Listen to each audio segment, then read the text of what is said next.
இந்த BSc information டெக்னாலஜியில் உங்களுக்கான லேர்னிங்ஸ்லாம் இப்போ எப்படி இருக்கும் அப்படின்னா, சாஃப்ட்வேர் சம்மந்தமாக டேட்டா பேசிஸ் அண்ட் நெட்வொர்க்கிங்ஸை வந்து இப்படி டிசைன் பண்ணுறது அண்ட் அதில் இருக்கக்கூடிய தியரி அண்ட் ப்ராக்டிக்கல் நாலேஜை வந்து இப்படி கற்றுக்கிறது எல்லாமே இந்த கோர்ஸில் டீல் பண்ணுற மாதிரி இருக்கும். அண்ட் அது மட்டும் இல்லாமல் ஸ்டோரிங் பற்றி, ப்ராசஸிங் பற்றி அண்ட் இன்ஃபர்மேஷனை வந்து எப்படி செக்யூராக மேனேஜ் பண்ணுறது அப்படிங்கிறத பற்றிலாம் இந்த இன்ஃபர்மேஷன் டெக்னாலஜியில் கற்றுக் கொடுப்பாங்க. அண்ட் இந்த கோர்ஸ்க்கான எலிஜிபிலிட்டி என்னவாக இருக்கணும் அப்படின்னா, நீங்கள் 12th ஸ்டாண்டர்டில் ஃபிசிக்ஸ், கெமிஸ்ட்ரி, மேக்ஸ் இந்த 3 சப்ஜெக்ட் இருக்கக்கூடிய ஒரு குரூப்பை மஸ்ட் எடுத்திருந்தால் போதுமானது. அண்ட் இந்த கோர்ஸில் வந்து எப்படி சிலபஸை டிசைன் பண்ணியிருக்காங்க அப்படின்னா, வெப் ப்ரோக்ராமிங் பற்றி இதில் நீங்கள் படிப்பீங்க and data structures and C languages பற்றிலாம் படிப்பீங்க, நெட்வொர்க்கிங் அண்ட் இன்டர்நெட் என்விரான்மெண்ட் பற்றி படிப்பீங்க, ஆப்ரேட்டிங் சிஸ்டம்ஸ் பற்றி அண்ட் அதோட கான்செப்ட்ஸ் பற்றி, யூனிக்ஸ் அண்ட் லினிக்ஸ் பற்றி, சாஃப்ட்வேர் டெஸ்டிங் பற்றி, ப்ராஜெக்ட் மேனேஜ்மெண்ட், C++, ஜாவா பற்றி படிப்பீங்க. அண்ட் ஊப்ஸ் கான்செப்ட்ஸ் எல்லாமே வந்து இதில் சிலபஸாக உங்களுக்கு கற்றுக் கொடுக்கப்படும். அண்ட் இந்த சிலபஸ்லாம் பார்த்தீங்கன்னா நான் சொன்னது கொஞ்சமாக தான் சொல்லியிருக்கேன். Full and full computer base பண்ணி, சாஃப்ட்வேர் பேஸ் பண்ணி எல்லாமே இதில் நீங்கள் கற்றுப்பீங்க.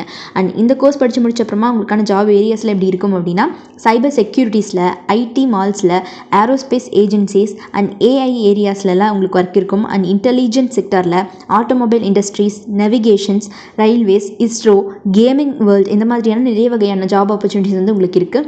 ஸோ இது போக உங்களுக்கு ஜாப் ரோல்ஸ் அங்கே எப்படி இருக்கும் அப்படின்னு பார்த்தீங்கன்னா, ஐடி சப்போர்ட் அனலிஸ்ட்டாக, நெட்வொர்க் இன்ஜினியராக, ஐடி கன்சல்டண்ட்டாக, வெப் டிசைனர், சாஃப்ட்வேர் டெவலப்பராக, quality assurance analyst, systems analyst, IT ஸ்பெஷலிஸ்ட்டாக, technical consultant and computer support specialist, quality analyst, network administrator இந்த மாதிரியான ஜாப் ரோல்ஸ் எல்லாமே உங்களுக்கு மேஜராக இருக்கும். ஸோ இது போக நிறைய வகையான ஆப்பர்ச்சுனிட்டிஸ் உங்களுக்கு இதில் இருக்குது. Not only in India, abroad கண்ட்ரீஸில் கூட பார்த்தீங்கன்னா இந்த இன்ஃபர்மேஷன் டெக்னாலஜி படித்தவங்களுக்கு நிறைய வகையான ஸ்கோப்ஸ் இருக்குது. ஸோ யாருக்காவது இந்த பிஎஸ்சி இன்ஃபர்மேஷன் டெக்னாலஜி எடுத்து படிக்கணும்